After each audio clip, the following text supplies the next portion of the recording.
Assalamualaikum warahmatullahi wabarakatuh. Hai Sobat 62, dimanapun kalian berada.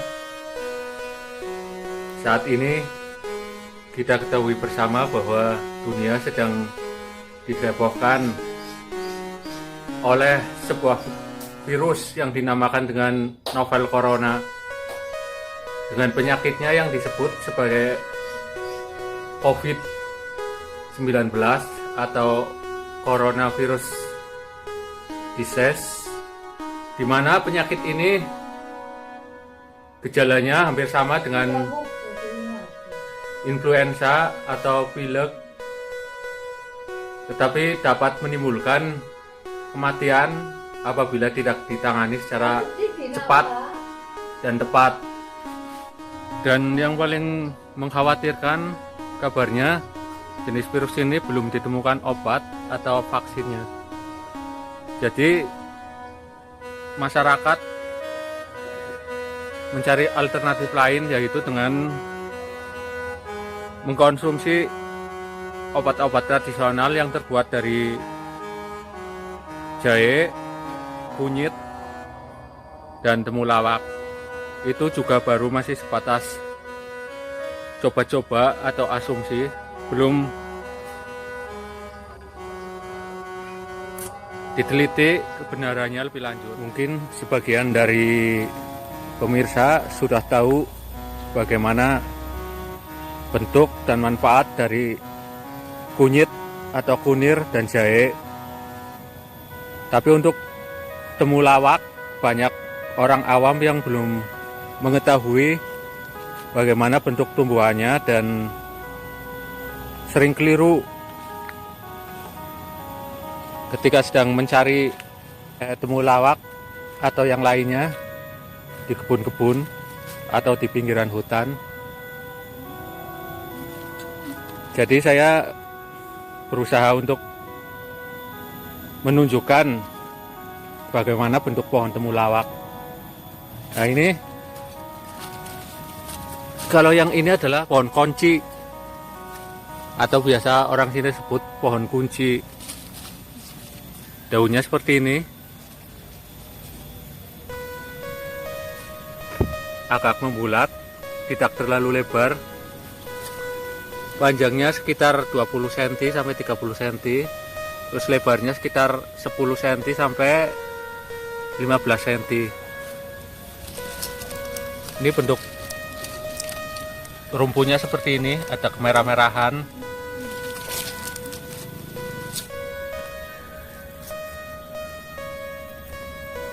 Ini bentuk kerimpangnya untuk kunci. Biasanya bergerombol banyak dan bentuknya panjang-panjang.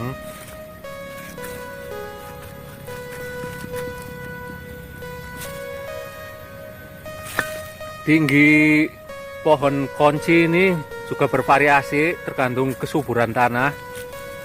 Tapi biasanya maksimal hanya 35 cm dari permukaan tanah. Ini semua adalah kumpulan dari pohon kunci.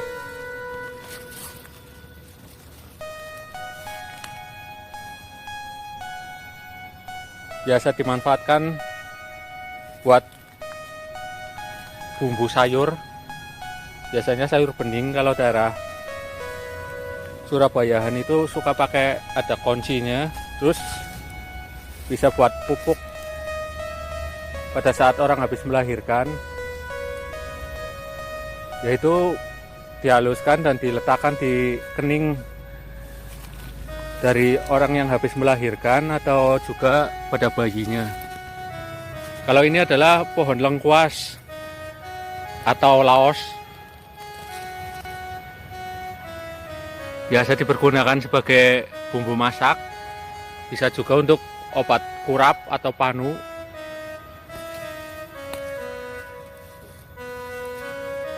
Pohonnya jauh lebih tinggi dari pohon sejenis, pohon-pohon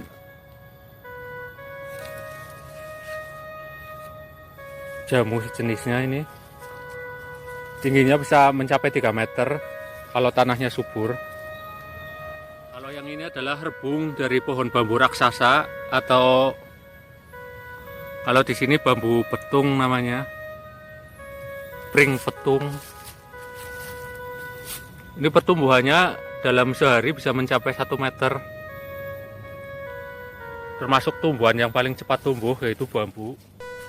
Alhamdulillah bro sekalian, setelah muter-muter mencari pohon temulawak akhirnya dapat juga. Tapi ini di kebun orang. Kebetulan yang punya rumahnya cukup jauh dari tempat ini, jadi kalau mau minta izin juga susah, orangnya belum tentu ada. Ini dia penampakan pohon temulawak yang subur. Ini batangnya, tingginya bisa mencapai sampai 2 meter, dengan panjang daun antara 50 cm sampai 70 cm. Lebarnya kisaran yang paling ini 20 cm-an sampai dengan 30 cm, tergantung kesuburan pohonnya.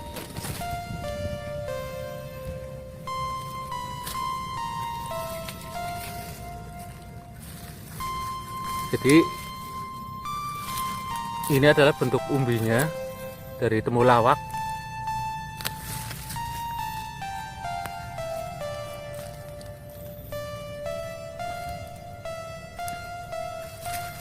Umbi atau rimpang ini masih muda karena pas musim penghujan. Biasanya kalau musim kemarau umbinya benar-benar sudah tua dan berwarna kecoklatan.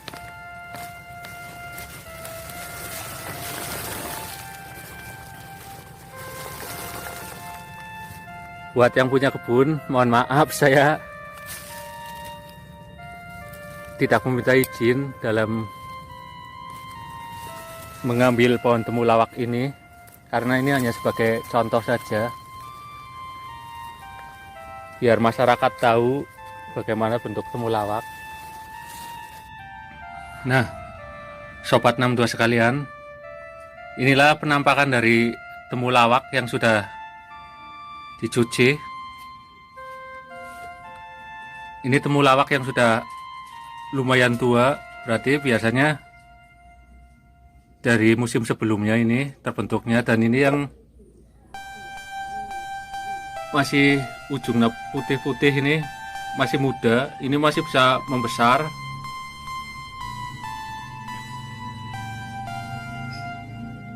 Nah, yang dimanfaatkan itu adalah temulawak yang sudah tua seperti ini, warnanya sudah kecoklatan.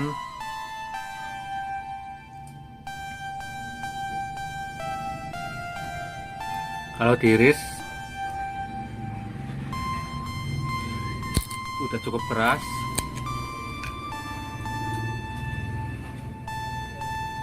Ini bagian dalamnya berwarna kuning muda sampai coklat. Semakin berumur, bagian dalamnya akan semakin tua warnanya, bisa coklat tua. Cara menggunakannya bisa ini dikupas sampai bersih, terus diparut, kemudian diperas, diberi air matang tapi ya dalam keadaan masih panas sekitar suhu 80 derajat. Tapi jangan pakai air yang benar-benar mendidih, sebab katanya khasiatnya akan berkurang apabila pakai air panas yang masih mendidih, karena dapat merusak. Panas dari air tersebut dapat merusak zat antioksidan yang terkandung di dalam temulawak ini. Nanti biasanya sekitar 1 genggam dari temulawak ini, atau kalau temulawak yang basah ini sekitar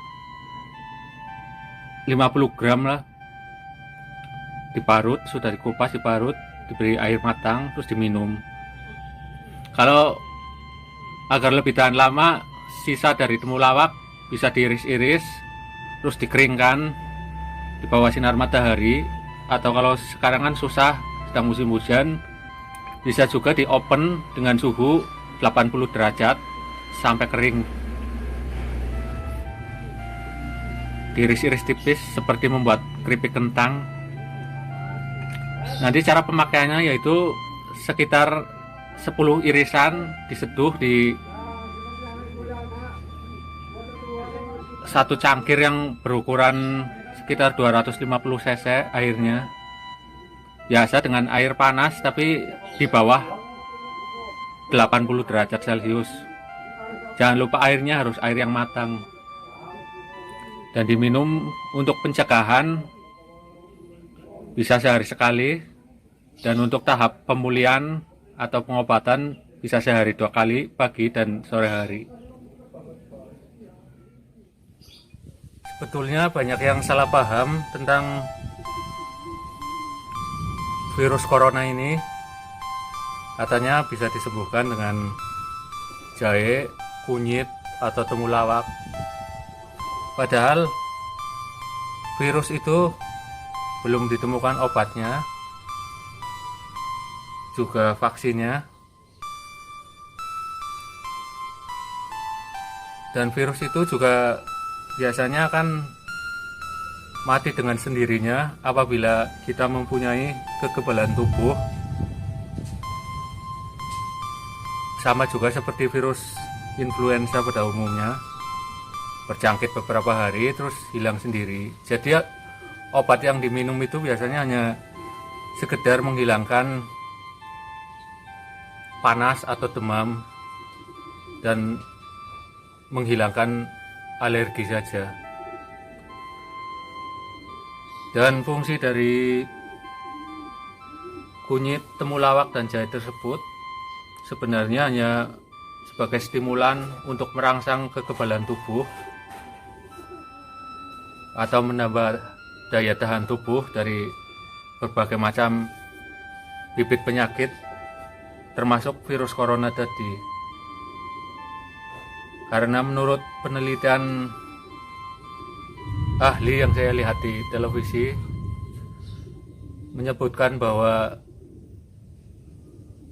dalam jamu-jamuan tersebut itu, atau tumbuhan rimpang-rimpangan tersebut itu, yaitu kunyit, jahe, dan sejenisnya tadi, banyak terkandung zat antioksidan dan juga zat-zat yang dapat menambah daya tahan tubuh. Yang istimewa, temulawak ini juga dipercaya sebagai obat untuk penyakit pencernaan seperti MAH. Terus ada lagi hepatitis atau biasa kita sebut liver atau penyakit kuning. Itu juga sering dijadikan sebagai obat alternatifnya, yaitu berupa temulawak ini. Tentunya beserta pengobatan dari dokter. Jadi sifatnya temulawak ini hanya sebagai stimulan, bisa juga sebagai katalis yang mempercepat reaksi obat-obatan tersebut dalam menyembuhkan sang pasien. Nah, kiranya demikian dulu. Semoga saja vlog saya kali ini bermanfaat bagi kita semua. Sekian, assalamualaikum warahmatullahi wabarakatuh.